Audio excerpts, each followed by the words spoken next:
guys. So yeah, we'll just get into it. First of all, thank you so much for wanting to be a part of our Let Me Speak campaign today. We'll get into it by maybe starting with you, if you can introduce yourself and just a little bit about yourself. Kia ora, my name is Tahi. I'm a descendant of Tahi on my mother's side.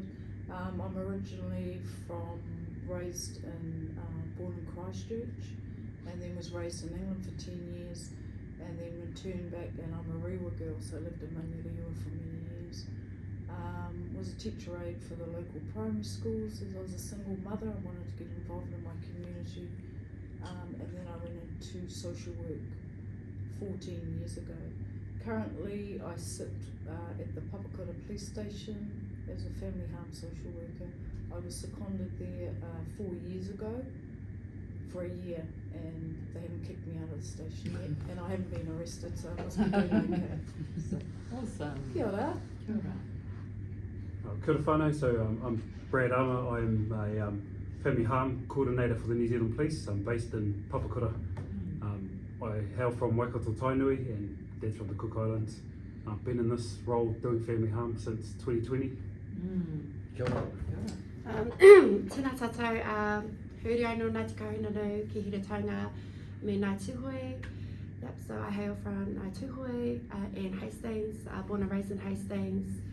Yep, I'm a mum of 4, a partner, a mokopuna, an auntie, a cousin, and I am also a kaimahi for Mahi Tahi Trust. Yeah, so yeah, kia ora. Ngā mea te kia koutou, ko ai au, ko Lana Husta Kuingoa, ka huri au ki Ngāti Maripoto. I'm a mama of 3, actually born in Otorohanga and then raised in Otaki, spent my teens and early adulthood there, and then been in Tāmaki. I've been with Mahi Tahi for about 4.5 years. Started in secondary services, supporting our tangata whaiora, and then been working in the family harm space for counties 2.5 years, and I'm just transitioning over to the Papakura space. Wow, awesome. Can you tell us what falls under the Mahi Tahi Trust umbrella, so to speak? What is Mahi Tahi Trust? Mahi Tahi, we are a kaupapa Māori organisation, so mental health and addiction. So we support our whānau in the community with mental health and addictions. But as we've grown over the years, we have rangatahi, we have just many services now within under our umbrella. We have lots of services, but our main focus is support, work alongside our whānau. So that could be from getting a house, to supporting men to go to the gym, to supporting different variety of needs in the community. And do you have a lot coming in for domestic violence? Yes. What does that look like? Yes, so Māori are unfortunately they're at the highest statistics when it comes to domestic violence throughout Aotearoa. So when the initiative was started, I think we've been sitting here 3 years. It was to bring a kaupapa Māori lens through mental health to sit in that space to support our whaiora or whānau experiencing any wellbeing issues that are impacted from domestic violence. So we not only support Māori, but we also do welfare checks for non-Māori, but prominently our role is around wellbeing and utilising our ways of healing around Ingoa Māori, and kind of normalising those practices when working with our whānau, because we know it works, therefore we kind of utilise that space a lot. And to have it in our Mahi Tahi space as well. So we have our cultural tūranga Pumo, who specialises in whare whakawātia. That's our kaumate and kuia that go into the homes and cleanse our home, whether domestic violence have happened or have occurred over, a space of months and months and months, and they'll just come in and clear it. And then we have our whiti kōrero, where it's just a one-on-one, where our tohunga matakete can see the past, present, future, and just, help relay the message back to our whānau, to wherever they stuck, to navigate through their challenges, through speaking to their loved ones. Just lots of our rituals that were coming back here. I think that's the beauty of point of difference too, is by Māori for Māori. Yeah. And what about in your space? What does domestic violence or family violence look like in your space? So our team name is actually Family Harm Intervention Team, so it's not just focused on the violence, it's all the other associated harm. So back in the days, it used to be called domestic violence, family violence. It's also, we now focus on the psychological aspect of it as well. That's probably a bigger part of it. Can you explain a little bit about that? Yeah, so under the, I guess if I was to define the law under the Family Violence Act or the Family Harm, it's, you've got violence, you've got psychological harm, which is mind games, intimidation, all of that stuff that's probably more common. It could be sexual abuse as well. It's a broad name to cover a vast number of like behaviours, and you can't just chuck it under violence because that's only like a small part of it. And my team follow up. I guess the police being an emergency service, people call 111 because there's been a crisis, and then we attend, we take a report. My team's role is to follow up with the whānau, look at all the risks and opportunities that were identified in the report, and then we connect whānau to services such as Mahi, Tahi, or community services, so that you get whānau out of that cycle, you connect them to a service so they can get the tools to manage their own crisis, work towards resilience. So you fellas would work pretty closely with all these other services? Yeah. What about for you fellas and for Mahi Tahi, any programs for men? Not run by Mahi Tahi, but because we work collectively with other services, we tap into those services. So when we have our tāne, we'll work with the wahine and rep services, our supports around them, and our tāne will bring them into a service that will support them with anger management, support them with AOG as well as parenting, because we know in order to break those cycles of abuse of all forms is that we need to work with the whole whānau, so it's a whānau-centred approach rather than individualised. So I think that's what our ways of working has changed the way that we move forward. So say a mother walks in, with 3 children, she wants to get out of her situation, she doesn't want to go home. Because it might be dangerous. What's that step-by-step process for that mum? So we're very fortunate to work in a space called MDCAT, so it's a multidisciplinary cross-agency team. We are just the arm of that MDCAT space. We also work alongside government agencies such as Oranga Tamariki, MSD, Kainga Ora, police officers, and also other NGOs that we might not have programs but they do. So because we have that wider range of awhia support, we have, our mama's needing a home, cool, MSD, we're just a swivel, hey, literally just a swivel or chair, like, hey, and just consulting. I have this mama that needs awhia support, she wants to leave her partner, cool, and she'll do up housing, transitional housing, and then get back to me within a day, really. We just work, because that's what it's supposed to do. It's supposed to be for, MDCAT is designed for, to support our whānau that come through police call-outs and a faster response.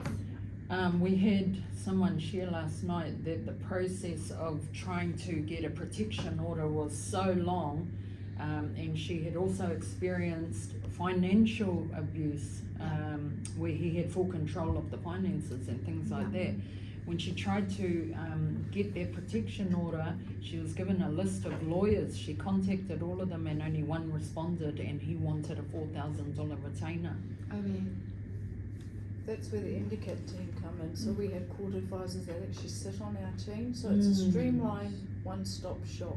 Nice. So I'm, like I mentioned earlier, I'm Tanya from IOSIS. It's a community social work service. We offer men programs and we also offer counselling, lots of different things that are really good. But sitting at the MDCAT team, why the pilot was invented was to sit alongside police, to break that stigma, and also to work alongside Mahi Tahi and all our other organisations. So when you asked earlier, when a female comes in with 3 children, she wants to leave the relationship, like Mahi Tahi shared earlier, we're able to, because we've built that connection, we meet daily. We also work closely with Papakura Marae, it's their community. A lot of them know the whānau within the community and have previous engagement, and whether it was good or bad, we tap into what sort of relationships they had previously which family will engage a lot sooner and a lot better. Yeah. And we have access, rather than us explain that service that the whānau need, we have those people that are sitting in those services currently that can explain that, and the whānau aren't having to repeat their stories or ask the same Yeah, questions because they've spoken to that key person from that organisation from day one. So they know where they're going, they know what's expected, and they'll know the outcome. So it's a Awesome. very streamlined, safe service. An important part of it too is that we're allowed to make decisions on it too. Like you've got key decision makers, so look, it could be a matter that's been dealt with by MSD. We've got someone who can make approvals. We've got people in the police that can look at cases, and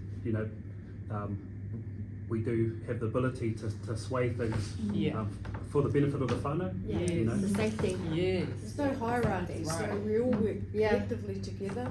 We all want the best outcome Yeah. for whānau. Yeah.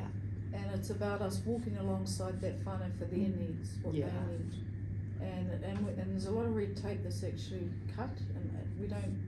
Well, I was just going to ask, are there any restrictions on how much you can help? Oh, definitely. Oh. Definitely. With At times. Yeah, at times there are, but I guess because you'll find every way of navigating that space, and because we've built those relationships with our services, it's what you know. Yeah. And I think with a lot of our whānau that we've supported, they're not informed of what they're entitled to, whether that's with a government agency or NGO, or how to access those supports. So I guess it's us educating and just informing them of how to do this and that, and empowering them to be able to do it themselves without feeling so stressed, because we all know how overwhelmed ourselves as, we're all human, but also our whānau, it can be trying to navigate those spaces. So definitely some red tape, but it's how we navigate that space. Yeah. There's a few guidelines that are given, and that's like in Yeah. terms of sharing information. People probably feel a bit like concerned that we, how do they all talk about our information, and that under the Family Violence Act, we can, due to the fact that if we're discussing matters in terms of safety, we're protected under the Privacy Act, and we will, but we'll only share information if it's actually going to add value to the case. Like it's not a time to penalise whānau or things like MSD's at the table, and we're like, he's not supposed to be there, and that's not the focus. The focus is how do we break the cycle, how do we prevent. Help our How whānau grow. Awesome. And we had a young mummy that had gone through how many lawyers, and we had our court advisor that came on board, Yeah, I think 3. and he was able to get her a lawyer immediately within Wow. that. There was our Minister of Justice. Is that Jeff? Jeffrey, Yes, yeah. Jeff, So that we have, again at the table, we have all these government agencies, corrections as well. Because sometimes, there's breaches from our brothers, and we don't know that. Police don't know that, but they know that, and it's good to have them at the table. So we have we all have an understanding of what those conditions are, so that we can, hey, you are entitled to the mamas, or anyone that's in danger, you're entitled to a protection order. Yeah, I was going to say, and what do you do that can ensure that protection orders happen a bit faster? It's finding lawyers that are available for us, and I guess For again us. it's about the relationships you've built with them. Yeah. So you have some good ones, you have some not so good, but it's about what you know. So it's about Who you building and just walking alongside them. So just going in for the first or second hui with the lawyer, and then kind of allowing them to do the process. Yeah. But Tamaki, we're quite fortunate, we're much bigger. So we have more varieties of lawyers available, but there are some smaller towns that may not have access. I Or don't know if whānau don't know, you can actually do your own affidavit. You don't need a lawyer to do a protection Tell us order. about that. What? I guess it's to get a protection order, you need to apply for it through the courts. You don't necessarily need a lawyer. If you know how to write an affidavit, that being like a statement of all the occurrences between you and the partner, where the partners pose risk to you, and you can write that in a document, take it to court. It's the affidavit that the family you're court paying judge. the lawyer for. That's what you're paying for. yeah, And if you feel confident, or if you have enough support to write your own, I've seen a lady in one day. She came to us, said, "I just need some details on like how many call outs," and then we can provide stuff like that. And you know. Oh, so she could put it in her affidavit? Yeah, she put that in the affidavit, and we can give her like a police acknowledgement form to say, yep, we've attended, here's an event number, Wow. and then she went to the court, listed it all, and bang, had a protection order ready to serve. And Wow, is there within a week. any kind of template for that? I wish there On the was. life- I wish on there the was. life- Maybe Yeah. that's something that we might It put in sits place. with the courts, with the Ministry of Justice. Mm. That would be helpful, like how to Mm. write, you know, how to do it yourself, because that would save, you know, the Time, financial yeah. burden. Because it's stressful too. Mm, Our yeah. whānau deal with that, you know, on top of their whatever they've been through, Yeah. and their new journey. It's like, Yeah. damn, I need to get this sorted. Now out with my she knew safety. that she needed to get that, Yeah. because if she had a protection order in place, then she knew that the police would come Yeah. Yeah. if he breached that, and Yeah. that, so she was trying to get one as soon as possible, because she had heard he was on his way up north to get her. Yeah. Fucking shit, it was just made impossible. Yeah. I think it's keeping the language simple too, Mm. and like you said earlier, walking alongside, because when whānau are ready and they understand what the protection order can actually do, and it makes that person accountable for their bad behaviour. Accountability, Yes. that's that accountability. Because Yeah. our whānau only know what they know. Mm. They've been normalised, they've been conditioned, Mm. their upbringing, no. And I don't believe in, we, Mahi Tahi, work alongside, and especially in the family harm team, we support our whānau as a whole. Mm. We don't just go for our mamas and go, oh, you know, No. you're the bad person, because they're victims themselves. Mm. So we up there, our brothers and our tamariki as well, from nani to koro to auntie to uncle to mum to dads to tamariki to mokopunas, we have that wraparound. Because, you know, in the whānau, it's not just mum and dad. Yeah. There's, when they've experienced hara, their kids are there too. Mm. And whoever else is in the house as well. They've all been through that. So we like to implement awhi for them all. That's why we implement our whai whakawātea to cleanse it, so that our whānau in the toe space, to go, okay, you do you, I do me, our tamariki, have a whānau safety plan, have a individual safety plan, and then, How long does that support that you fellas provide last? Is there a set? It's once they're in a good space. I think initially the whakaaro behind it was intervention. So Mm. we identify, connect, link, discharge. But I think it depends. Each whānau is different. Yeah. So if they need more support, we'll wait till they're in a good space, and then if they need a little bit more, then we'll look at alternative services. Like for us here at Mahi Tahi, we have what we call awhi order. So awhi order is it's more of an intervention though. So it's planned over like a 3-month, working alongside our whānau. So if we've eliminated the risk factors, Yeah. then we'll ask them to, like, let's say that they might need something with court and we've already put things in place. Mm. They'll come along and walk alongside them, just so that they're still achieving those goals. Yeah. So it's about accessing different sort of services to continue the support if needed. Do you also have any programs if they, the whānau want to stay together but learn to or work on living together?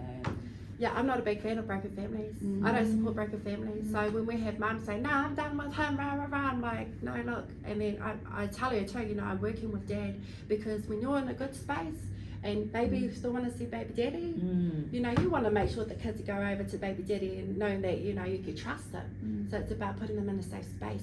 Yeah. Healing through wairua healing. So we, Mahi Tahi, in the empty cat space, our role is to make sure that their wairua is healed, so that they can do these, identify, I do have a problem with the way I speak to you. I do have a problem with the way I talk to you. I do have a problem with acknowledgement. Yeah. And then once they, if they can't live together, okay, to play again, we're in a space where we can make that happen. So dad's over in this whare, mum's over in this whare, making sure that her and the tamariki are safe. And that, what I mean by safe is safe financially. Yeah. Because dad's over here, that's another income gone. So making sure that mum's good at home, that there's food And in so the you cupboard. help to provide finances for mum and Yeah. babies, Yeah. and if dad was Yeah. the breadwinner. Yeah. And then so once they gone on the healing journey, so that they have 3 months goal, which is to heal, and then do their programs, whatever, they come back in the house's toe, Cool. and they grow and glow. That's what the MBCAT team allows Yeah, that's us what to the do. educate does. Because Oh, we have the awesome. finance, we have MSD, we have housing, we have police. have community services like my service. Yeah. So it's the whole wraparound. And whānau lead that. Once Yeah. the safety and the risk stuff, the element has been sorted, it's up to whānau where to from here. Yeah. We walk alongside you, and then we have that pot of resources at our reach Yeah. with the MDCAT team that we can utilise, which is great. Streamlined, quick, Yeah. amazing. Hey, yesterday we caught up with these 4 brothers, and they were talking about the need for men's refuge. That in those times, normally the male will have to leave the property, but then where does he go? Yeah. What do you think about that? So, We you have want a to say that service. about Gundy Nevis? Gundy Nevis, yeah. In our community, we do have options for Tahi. I don't know if it's the same nationwide, but we're based Papakura. 2 organisations. We've got Gundy Nevis, which is based in Papakura. They've got sites all throughout Tamaki. Basically, some men feel hard done by. Like we've got a thing called a police safety order, and it's basically if somebody has to leave the house and it's the police discretion over who that person is, and it's probably going to be the man. Most if there's most children, cases, they to be keep honest. the children in the house. It's for safety basically, and it's to sort of cool down the Cool tension down. within the home. But then the other problem being like, because of the decision being made in a time of crisis, where does that person go? Where does that I've fellow been go? in that situation. The police turned up, told him to leave. He fucked off down the road. When the police left, he Come was straight right back. back there, Yeah. smashed Yeah. the window Me and got too, back me inside. Ideally, we're lucky to have services like Gundy Nevis. We can actually take them there. It's voluntary though, so we can't mandate them to stay there and force them to stay there. But it's I guess on that corridor, been taking them there. It's like just appreciating that they've got a roof over their head. Yeah. Somebody Kai, looking out for Kai them, understand. trying to get their mind off the hara and the Yeah. issues at home. We've got that, and then there's also another service that started up called Wana. Papakura. Yeah, another one for Papakura and Takamini. And what does that look like? Probably Dean's For them. recently. Yeah, so they've just opened up Whairefi and Dean. They're part of the Indicate as well, but they've just gone in and started off their own organisation called Wana Ora. It's for Tani. Yeah. They have a men's refuge, so it's for Tani that has come through. They've got the kids and they've left, and it's a space for them. So they've got 3 properties on the home. 2 properties are for the Tani with their tamariki, and they also provide counselling. Wow. They provide anger management, but in Te Ao Māori, and parenting as well. That's the other thing. Is it just for Mahi? Oh, No, but it's for it's for inga wā katoa pretty much, but yeah, it's pretty much sent to kaupapa Māori because majority of our tāne are Māori. A mum has come out of TV and is depressed. Her house is upside down. Is there any help for her to get her home back in shape? Yeah, where is she situated? Oh, it's just an example. Oh yeah, we go in the wairoahele sense, help her just to takahia out that the hara. We have a flexi fund in our MDCAT as well. So if her house has got smashed up, she's ready to be on this healing journey. We access our MDCAT funding, our flexi fund funding to help her out with the old and with the new. Especially MSD have said that they've maxed funds. A lot of our whānau have maxed funds, and that's where this pool of flexi fund in the MDCAT space we can access. Wow. To or we've got Eastern Women's Refuge that have furniture. So we've got, again, we're very fortunate to be in this space where IASIS might have, I've got pots and pans, Tahi. So our tumu is really our tumu whakarai is really generous. So she's really all for whānau and healing as well. So she usually supports whatever that our whānau need. We have a lot of networks with Manere Marae, Papakura Marae. They have furniture as well, so we can turn at mum's house in the morning, in the afternoon, everything's And an NGO like myself sits at the Papakura police station, was privileged to get an empty cell and I made it into a resource room. Yeah. So we've got clothing, blankets, kai, Oh. and we share that all case by case. Yeah. So it's up to what the whānau needs. And yeah, too, and because we've got our empty cat cars as well, so usually we do joint visits with the police or with IOSIS or with our other NGOs in our space. We always usually have a box of kai at the back. Because you've got to be mindful that if I knock on the door, I might trigger a whānau. They Yeah. might tell me to, we allowed to swear? Yeah. They might tell me to fuck off. So I'll take that back, and I might have Marissa, and they might connect better with her. I might trigger them, or Marissa might trigger the whānau. So we have options. Going with police, that could be a trigger. But actually it's worked well working alongside police, because they've identified that police aren't all the same. These police belong to the family harm team, and they're here to support you, and they walk alongside other community agencies. How does it feel for you to be in that space? In a collaborative space, working with our community, probably where we should be. It's a better way of responding, to be honest. Like, if we were to do it back in the old days, it was a police only. We dealt with the incident on the night, wrote up a report, sweet, see you later. Where was the, where was the long-term follow-up? And it didn't really achieve anything, because we ended up dealing with repeat calls to service. And family harm is a thing that really stinging the police at the moment. The demand is high. I was having a look at our stats just in the area that I work in, 6,000 call-outs a year, plus pushing 6,500, probably about 14 call-outs a day-ish. And average. what are those, can you tell us what some of those look like? So there's themes with some of the call-outs. They range from like a really low-level one to like extreme violence, and some of the common ones are like we're getting call-outs for just to sort of put things into perspective, certain days of the week stress people out. We get most of our call-outs in the weekends, Saturday, Sunday, sometimes Monday morning, and then they drop off Tuesday, Wednesday. So that's probably the time when whānau have money, when they get their money. So less stress on the whānau. When there's more stress, or when there's alcohol and that, then things go through the roof. And then that could be a contributor to some of the calls. It could be alcohol related, and then things like jealousy and all of that just go add alcohol, and it's it just makes the situation worse. Yeah, firecracker. What's a misconception that I think, or that you think the public have when you guys show up in that? I think it's that we get a lot of calls that we're expected to take someone away.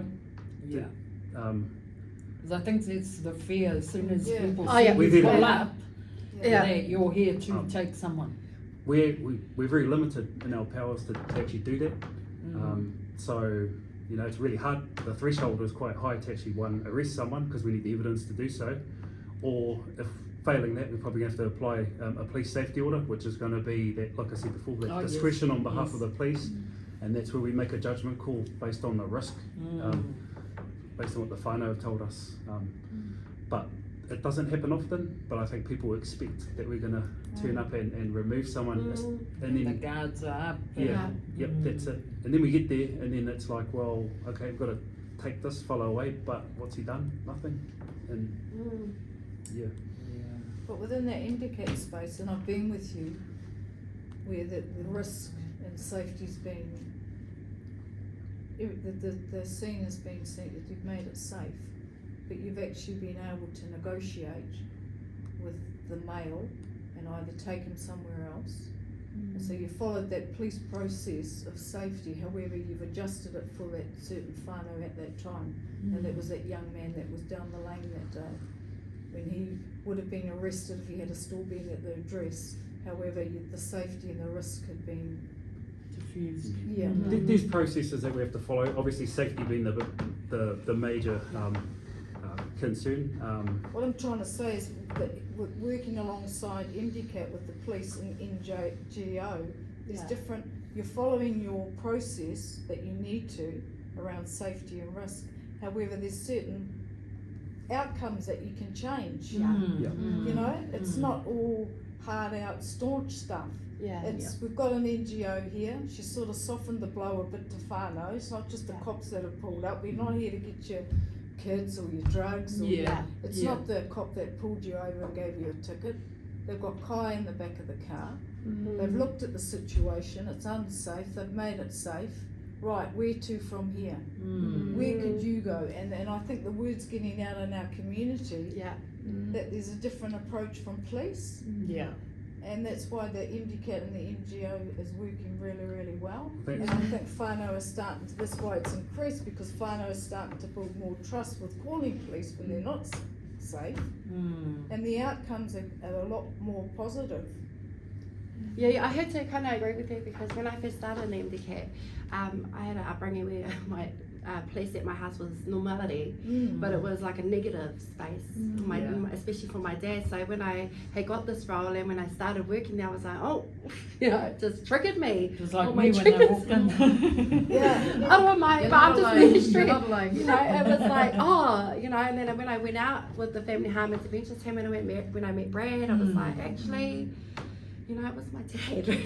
But also it was, their normality. So it's understanding his intergenerational trauma a bit better. Good for us as good for us Good as a government change. organisation, because we're getting challenged by our own community, because the way that we're doing things probably ain't working. Yeah. Probably not in this community. Can't get away with that for too long. And because we talk every day, or I guess we collaborate every day, then if we start to dip into our old practices, we'll get challenged. And we've had some tough conversations amongst us and some clashes. But I guess the key in working in a space like this is finding a happy There's no medium. hierarchy, and we only need to put our suggestions on the table. Hey, have you tried this? Have you tried that? And sharing at this table today, being a survivor of family harm many moons ago, lucky to be here today, policing's changed. In what way? Can I say more? There's more empathy, there's more resources, there's more, I don't know if it's because the police are younger or a lot more life experience, or the world's changed. And part of MDCAT, it's a different way of delivering, it's a different way of engaging with our community. We know that family harm is high in our community, but there's different ways of supporting that. Where before it was lock you up and throw away the key, or you'd have to go through a lawyer, like you were mentioning. I myself, I had to get legal aid, then I couldn't get a lawyer, then you had to do your parenting stuff and your protection order, and I didn't know what a protection order really meant. I didn't know if he was allowed to still see the kids, would he get in the shit, would I get in the shit. So a lot of things have changed, and we're sharing a lot more. And so we're more educated and informed of what we can and can't do, really. But I think policing has changed. And allowing NGOs to actually sit in your space. How many years ago in the 80s? They frowned upon you. Oh yeah. And you never had a voice. You're an NGO, or you're a bloody nosy social worker or a counsellor, and we're the police, and you'll do as you're bloody told. But that power and authority, definitely changed. They listen. They have to follow their process. It's just like I do with the registered social worker. There's processes and boundaries that I have to follow. But you can get the same outcomes a different way. Do you think that whānau out there find it difficult to make contact, to get help, out of fear that oranga tamariki are going to come through? Yeah, and take their kids off them? 100. Yeah. 100.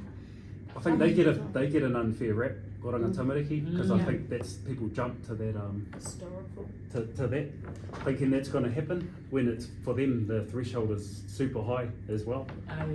Well, I know that in the space that we work in, we've got oranga tamariki representation. We've managed to divert a few uplifts or potential uplifts, because we've had a kōrero about it, and it's probably not necessary, because like, what risk do you see, or what risk do you see? Well, could we mitigate it by doing this? Well, if they had that, then we're hands off. We've got no role. And they'll take someone like ourselves, that we know the whānau trust us. And To we'll the go with FTC. OT for that first meet and greet. So it is possible for you fellas to step in before that uplift. That's what we do. That's what we do, definitely. Try to make a change so that isn't even. And I'm straight up too. I'm straight up with my whānau. I tell them, especially if they had like 25 family harm, occurrences in a month. I'm like, hey, look, it's either me or O2 coming. Yeah. That's just reality. Like, Yeah.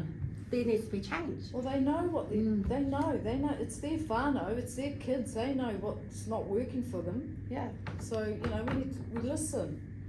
Good thing about it is that we've got the support of Oranga Tamariki. So Yeah. they'll Yeah. wait. They'll wait. Oh yeah, they'll hold Yeah. off. Yeah. till Yeah. the Jews So come with up. the site that we Yeah. have, they're really good at having a kōrero with us. If they're unsure about something, they're like, we're thinking about this, can we bring it back to MDCAT to look for supports before we go down the next phase? And they do. And they do. They really do. Because we know our whānau. Yeah. We worked with them for how long? And when you got back to the time frame, it's supposed to be an intervention. I've got whānau that I worked with 2 years ago, got no kai. Come into the police station, ask for me, and I'll give them a box of kai.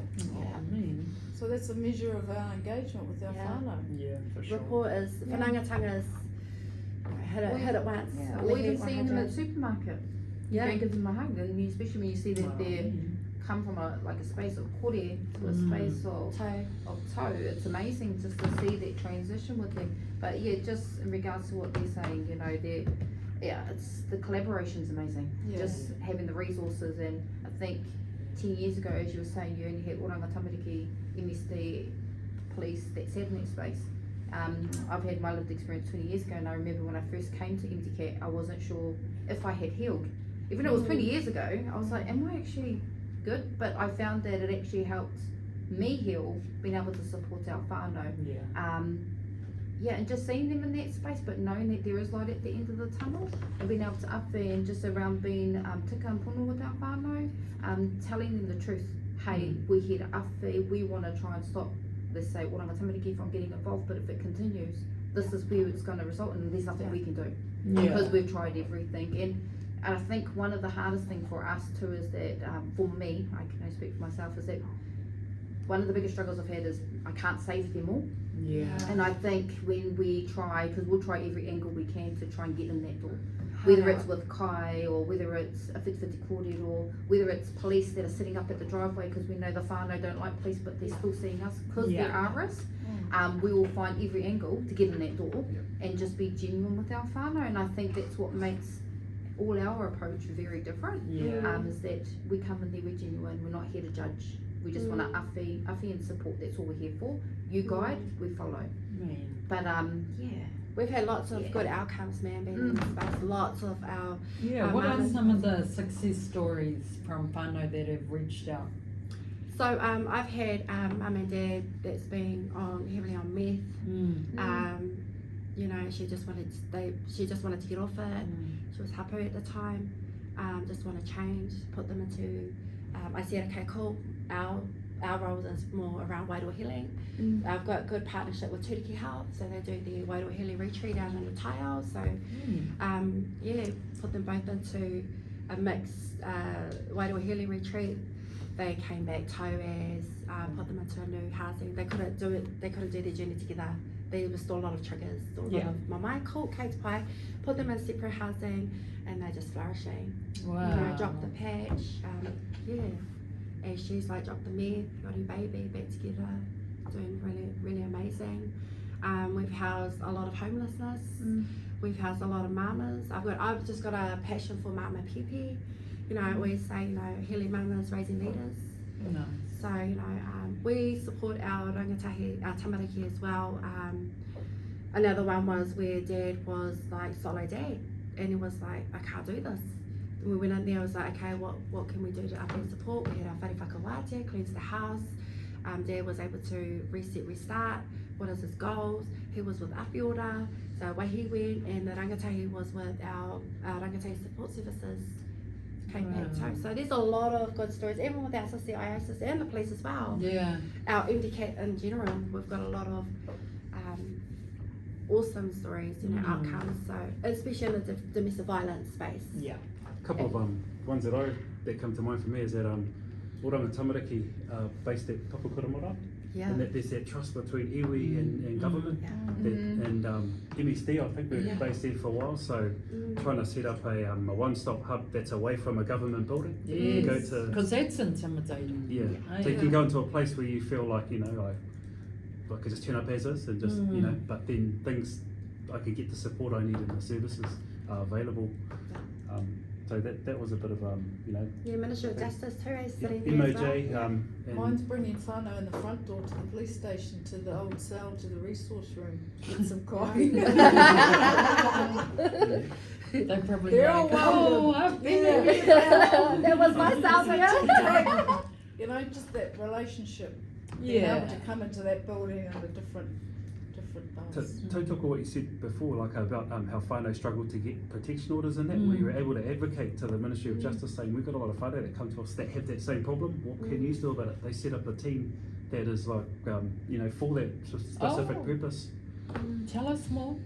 Because you've got a lot of voices at the table coming from different angles saying, hey, this is what we need. Like, A reoccurring issue that This should is be something that resolved. and they managed to suss it out, and it's really, really good for us. Like, people used to come to the police saying, how can I apply for a protection order? Well, I don't know, I'm going to refer you to an expert from the courts, yeah. and this person will make the process a heck of a lot easier. Well, we'd sit at Explain it to lawyers' you. offices for hours Yeah. and end up Yeah. babysitting the kids, because it's just a long, horrible process. And then when Jeff and his team came on board, and they've extended, haven't they? Because it's worked. It was initially a pilot.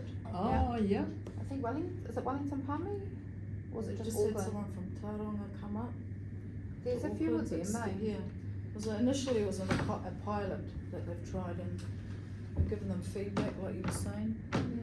That's He's right. able to Yeah. get onto it straight away. He sits in that court, and he's able to access the lawyers quite quickly Yeah. as well, because there's always a big queue for lawyers. He's even brought a few judges to our MDCAT spaces and was like, okay, look, this is where you need to see what we do. Yeah. You know, Was it last year or beginning of last year we had last year. the family court judges come in Yeah. to Yeah. have a discussion with MDCAT around what was working, what was not working for whānau, Mm. going through that space. And I guess it was a space for us to say, well, actually, there was this uplift. It was, in terms of an example, a whānau put through an uplift of his children, everything was incorrect, there was a protection order that was already in place for this mama, you didn't see it. So there was a lot of errors that had taken place, and it could have prevented a lot of the stresses that this beautiful mama had endured during this period of time. And I think having the MOJ, the kairahi that's sitting there, the court system, family court, being able to support our whānau, like we Navigate only them through. know what we know. Mm. So I Yeah. think when you've got experts that can provide the processing guidelines, even if they wanted to do the affidavit themselves, they can walk alongside them to complete that. Yeah. As opposed to us saying, well, actually, this is the form, this is what you do. But I think us being able to work alongside them, we also learn what to As do, well. so we can talk to our whānau about it, Cool. get them to come on board. And I've actually got one today, this Yeah. afternoon, to go do a joint visit, so to get them to come on board. To So support all the whānau would need to do to get in touch with you if they're experiencing anything like that, family harm, anything like that, get in touch with you and you will sit down with them? So How does that usually, work? Yeah. usually they come through, well, if they come through police call-outs and they want aware support and we get a phone call or we get a knock at the door, yeah, Yeah. take it. So what's Talk the about the initial pipeline, eh? process? So- So it comes Yeah, through what the- does that look like? So at the moment, our current setup is it's coming through for 111 call-outs for family harm. So 111 where the police have coded it as a family harm incident. Yeah.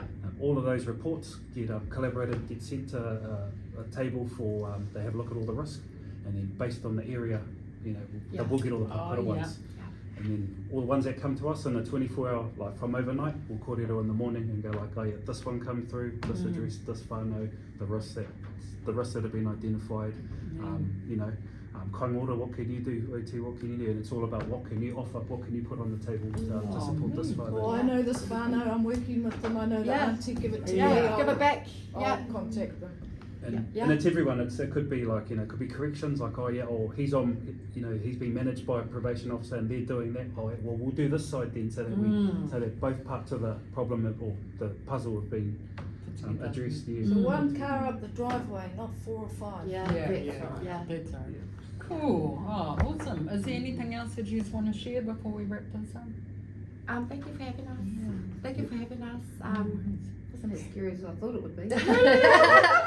I'm a big fan of yours. Yeah, me too. I do want to say something. I'm stepping out of this MDCAT role, family harm role, and I'm going into the youth hub. So we've got our new youth hub over in just at the back next to the moustache cookie. So that's going to be a safe space for rangatahi who's experienced family violence at home, Oh. you know, or whatever, wherever they've come from, you know, it's going to be a space for them to just come and rediscover what that looks like for Cool. themselves. So yeah, I'll tono out to you, whoever's in Tamaki Makaurau, the rangatahi, there you go, no mahara mai te mahi tahi. Kia ora. I just want to do a mihi out to all the NGOs and all the agencies that work in this space because it's taken a massive burden off our backs as the police. Like, True. you know, family harm's not really law and order issue. It's probably a social issue, and we rely on them like heavily. So you know, all the agencies that actually support the whānau in the long run, we're just the emergency service at the end of the day. So you know. it's And us. answer my letters. I'm sending you out a letter. This is transformiosis. What do you need? Let's do it. Well, come to mahi tahi. Thank you so much. Kia ora. Kia ora.